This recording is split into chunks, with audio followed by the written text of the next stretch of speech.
बोलो शंकर भगवान की। इस प्रकार से माता पार्वती जी ने ऐसा ही मन में विचार किया, संकल्प उठा कि क्यों न ऐसा परम तेजस्वी, परम ओजस्वी, शक्तिशाली एक ऐसा जीव उत्पन्न किया जाए जो मेरा ही कहना माने, जो मैं कहूँ ऐसा ही कहे, मेरी हाँ में हाँ, मेरी ना में ना, ऐसा जीव। जया और विजया को आदेश दिया, आप जाकर बाहर बैठ जाओ, मैं स्नान करती हूँ। स्नान से पूर्व माता ने कहते हैं कि अपने शरीर के मैल से एक मूर्त रूप बना दी, एक मूर्ति बना दी, मैल इकट्ठा करके। और मैल की जहां तक की बात आई है, कहते जब भी स्नान ध्यान किया जाता था उबटन लगाया जाता था। हाँ, मैल ये नहीं भी कि माता पार्वती शरीर में मैल ला, उबटन का स्नान किया जाता था पहले। माता ने जितने शरीर पे उपटन लगाया था सारे उस उपटन को उतार उतार के एक जगह इकट्ठा कर दिया गया। और माता पार्वती ने अपने दिव्य शक्ति के द्वारा, वेद के मंत्रों के द्वारा उस उपटन को इकट्ठा करके प्रतिष्ठित कर दिया, अभिमंत्रित कर दिया और उसके अंदर प्राण प्रतिष्ठा के मंत्र फूंक दिए। और उन प्राण प्रतिष्ठा के मंत्र के द्वारा वो सुंदर उपटन एक मूर्त रूप ले बैठा, जैसा माता चाहती थी, माता की शक्ति के द्वारा ही। मान लो माता ने अपनी साक्षात शक्ति को निकाल करके बाहर रख दिया हो, ऐसा भाव जागृत करके जब उस शक्ति पुंज को देखा, माता को प्रणाम किया, हे जगदम्बा, हे माता, मेरे लिए क्या आदेश है, आदेश दीजिए मेरे को। अब आज माता ने उस उपटन को बने हुए मूर्ति को आदेश दिया, नाम रखा गणेश, हर प्रकार के विघ्नों को दूर करने वाला, गणों के ईश। जितने भी आज तक गण हुए हैं, सेवक हुए, उन सबका ईश मैंने मालिक गणेश। सभी गणों का जो ईश होता है, मालिक होता है, प्रधान होता है, नायक होता है। इस प्रकार से आदेश हुआ, बेटा मैं स्नान करने जा रही हूँ, जब तक मैं स्नान करके, जब तक मेरा आशीर्वाद, जब तक मेरा आज्ञा ना हो, जब तक आप किसी को घर के अंदर प्रवेश मत करने देना, जो आज्ञा माता। और एक हाथ में एक डंडा रखा हुआ था, वो भी दे दिया, ये भी रखो साथ में, ये अस्त्र का काम करेगा आपका, किसी प्रकार की आपको कोई दिक्कत हो, ये अस्त्र का काम करेगा। अब इस प्रकार से गणपति महाराज जी दरवाजे पे बैठ गए। कहते हैं आज भोले बाबा कहीं गए हुए थे, उस समय की चर्चा है। भोले बाबा जाते रहते थे, आते रहते थे, और माता ने जब ये विचार किया, भोले बाबा कितनी बार आते थे, कितनी बार जाते थे, जिस टाइम स्नान करते थे उसी टाइम भोले बाबा आते थे। और माता पार्वती को कहीं न कहीं अपने हृदय में जो है ना खिन्नता महसूस होती थी, क्योंकि स्नान करते जब भोले बाबा आते हैं बाहर से, तो जब जाके चरित्र रचा गया था। अब इस प्रकार से गणपति महाराज बाहर बैठ जाते हैं। गणपति जी को बाहर बैठा हुआ देख करके अब वहां के जो सेवक थे बाहर खड़े हुए थे, वो देखते एक सेवक और आ गए, भैया आप तो। और माता पार्वती का सख्त आदेश था, ये मेरी शक्ति है, ये मेरे द्वारा निर्धारित की हुई सृष्टि है, इसलिए इसके साथ में किसी प्रकार का किसी को भी भेदभाव नहीं रखना। अब भोले बाबा कहते हैं, घूम फिर करके भोले बाबा पहुंचते हैं वहां पर, और कहते जैसे भोले बाबा पहुंचते हैं, भोले बाबा को वो छोटा सा बालक, नन्हा सा जीव जो है रोक लेता है। रुको महाराज, कहाँ जा रहे हैं? माता पार्वती ने बताया नहीं था भी ऐसे ऐसे भोले बाबा हैं, आपके पिताजी ऐसे ऐसे हैं, बस यही कहा था किसी को अंदर मत आने देना, कोई भी हो किसी को मत अंदर आने देना। अब गणपति महाराज ने बाहर रोक लिया, महाराज रुको, कहाँ जा रहे हो बाबा? अब बाबा को आज तक किसी ने रोका, आज पहली बार बाबा को भी मिला कोई अच्छा चेला मिल गया है। बाबा अंदर नहीं जा सकते। अरे क्यों नहीं जा सकते? हमारा घर है, हमारे घर के अंदर ही पूछ के जाना पड़ेगा, फिर तो बड़ा मुश्किल हो जाएगा, कल को तो और व्यवस्था भी बनेगी। महाराज मुझे नहीं पता इस चीज का, आपका घर है कि नहीं, आपको हो सकता है झूठ ही बोल रहे हैं, असत्य बोल रहे हो आप, इसके ऊपर मेरे को विश्वास नहीं। जब तक माता की आज्ञा नहीं होगी, जब तक मैं आपको अंदर प्रवेश नहीं करने दूंगा। माता आज्ञा करे तक्षण मैं आपको तक्षण अंदर जाने दूंगा, माता आज्ञा ना करे वर्षों तक, तो ये निश्चय है मैं आपको अंदर नहीं प्रवेश करने दूंगा। भोले बाबा ने देखा, खूब समझाया, बेटा मैं तुम्हारे पिताजी हूं, हो सकते हो पिता हो, मैं नहीं मानू जब तक माता का आदेश ना हो। माता स्वयं आके कहेगी बेटा ये आपके पिताजी हैं, इनको नमन करो, प्रणाम करो, वंदन करो, इनके चरण स्पर्श करो, तभी जाके मैं आपको अंदर आने दूंगा। तब तक तो मानो नहीं आप पिताजी होंगे। आप जगत के पिता हो सकते हो, लेकिन मेरी माता जब तक नहीं कहेगी तब तक आप मेरे पिता नहीं हो सकते। इसलिए माता की आज्ञा के बगैर, माता की आज्ञा का उल्लंघन मैं नहीं कर सकता। आप जब तक इंतजार करो जब तक मेरी माता स्नान कर लेगी। अब भोले बाबा ने अपने सेवकों को आदेश दिया, भैया ये छोटा सा बालक है, इसके मैं लूंगा तो अच्छी बात नहीं है, तुम निपटो इनसे। ठीक है महाराज। आनंदी भृंगी आदि थे सेवक, आए आगे, भैया मान जाओ। मान तो गए ना, तुम भी मान जाओ मेरी बात। कितनी देर स्नान करेगी माता? 10 मिनट, 15 मिनट, 1 घंटा जाया जाएगा।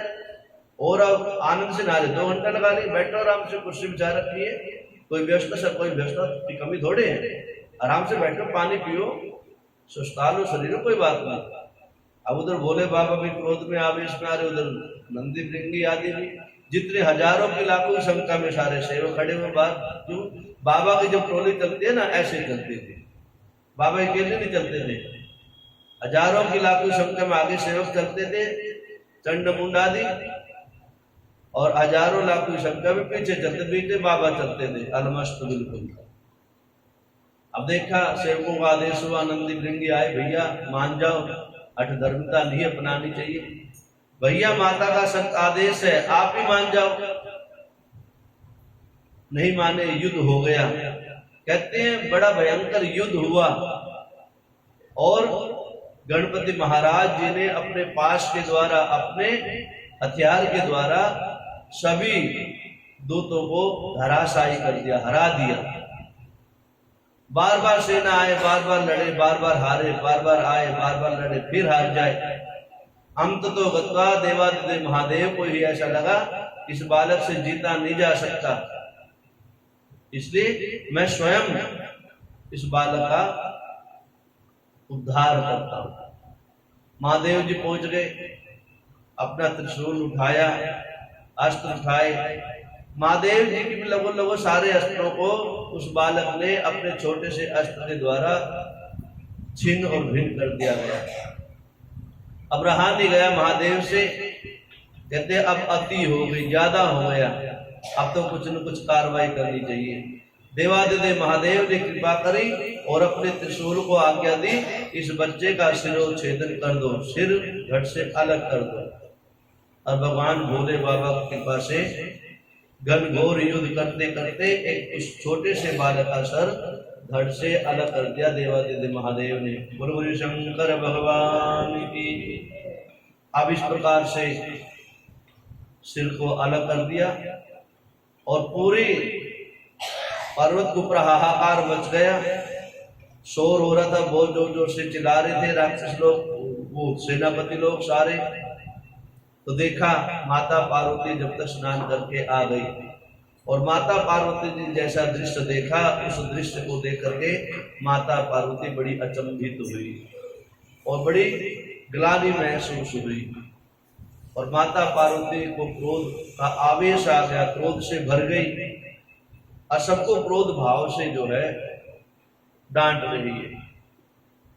और महादेव जी सामने खड़े हुए हैं, और महादेव जी से जैसे जैसे कहा, हे महादेवी आप क्रोध क्यों कर रही हो, क्रोध का कोई कारण भी तो हो। महादेवी कहते हैं माता पार्वती, हे महादेव आप क्रोध की बात पूछते हो, मैंने अपनी शक्ति के द्वारा एक पुत्र की उत्पत्ति करी, और उसको आपने जो है आज मृत्यु का प्राप्त करवा दिया, इससे बड़ा कोई दोष ही नहीं हो सकता। इसलिए हे महादेव जब तक इस बालक को जीवन दान नहीं प्राप्त होगा, जब तक जो मैं प्रसन्न नहीं हो सकती। माता पार्वती अश्रुपात कर रही है। महादेव जी ने देखा ये तो बहुत उल्टा हो गया। महादेव जी बताना चाहिए था आपको पहले, महादेव पूछना चाहिए था पहले, लेकिन ये तो महादेव और महादेवी की शक्ति का ही कारण है, उन्हीं की कृपा है कि उन्होंने ऐसा ही करना था। अब महादेव जी ने आज्ञा दी, भैया इस बालक को जीवित किया जाए। कैसे जीवित किया जाए? वो जो सर था वो तो त्रिशूल के माध्यम से कहीं बहुत ज्यादा दूर जाके गिर गया, वो तो निर्जीव हो गया। अब इसको कैसे सजीव किया जाए? तो कहते हैं आज महादेव की कृपा से, कहते हैं ऐसे गंज को, ऐसे हाथी को देखो जो पीठ मोड़ के अपने बच्चों से, अपने परिवार से पीठ मोड़ के सो रहा हो। ये कथा है नहीं, वैसे ऐसे दूसरे कल्प में सुनाई गई है। कल यही बताया गया था भी हाथी का होना चाहिए, लेकिन ये भी कथा सुनी थी। कल्प भेद है, क्यों कई प्रकार की कथाएं आई है। एक बार तो गणपति भगवान जी का जन्म उत्सव मना रहे थे, तब शनि महाराज की कुदृष्टि पड़ने के कारण से गणेश जी का सिर छेदन किया गया था। ऐसे अनेकों प्रकार के कल्प भेद से कथाएं आई है। तो इस प्रकार से ऐसे हाथी को देखा जाए जो अपने बच्चों से पीठ मोड़कर सो रहा हो, अर्थात जिसको अपने बच्चों से प्यार ना हो। तो तुरंत दौड़ लगाई गई, देखा गया, बहुत दूर जाके जंगल में देखा एक हाथी अपने बच्चों से पीठ मोड़ के सो रहा है। उसका सर जो है धड़ से अलग किया, काट के लाया गया और तुरंत लाके देवादिदेव महादेव ने महामृत्युंजय मंत्र के द्वारा प्राण प्रतिष्ठा करके उस हाथी का सर गणपति महाराज के धड़ से जोड़ दिया गया। आज उस धड़ के जोड़ने से भगवान जी का, गणपति का नाम बन गया गजानन भगवान। और गणपति भगवान की, गजानन भगवान की। कहते ऐसे हैं गजानन भगवान, कहते हैं जो गजानन भगवान की इस कथा को सुनता है, सुनाता है या इस कथा को आके प्रसारित करता है, उसका जीवन निर्विघ्न रूप से चलता है। उसके जीवन के सारे कष्ट दूर हो जाते हैं।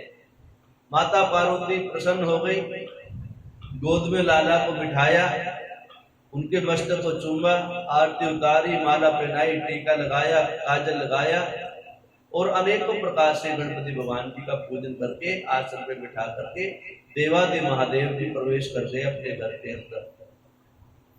इस प्रकार से नारद जी कहते हैं, महाराज हे ब्रह्मा जी, आगे क्या क्या कथा चली? ये तो बताया आपने गणपति भगवान जी का जन्म।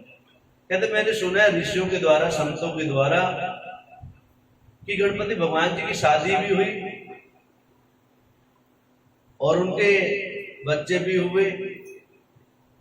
और मैं तो ये भी सुनने में आया कि स्वामी कार्तिकेय जी बड़े थे और पहले शादी गणपति भगवान जी की हुई और बड़ा भी उनको माना गया। ये क्या कारण था? जबकि जन्म से जो बड़ा होता है उसको बड़ा माना जाना चाहिए। कहते हैं हे नारद जी, और उधर सूत जी महाराज कह रहे हैं शौनकादि ऋषियों से, हे ऋषियों ऐसा ही है। बहुत समय भी व्यतीत हो गया, आज देवादिदेव महादेव मानो कुछ समझाना चाह रहे हैं, कुछ कहना चाह रहे हैं, सृष्टि का कुछ सार बताना चाह रहे हैं। आज कहते हैं दोनों भाई इकट्ठे बैठे हुए हैं, गणपति भगवान जी और कार्तिकेय जी भी।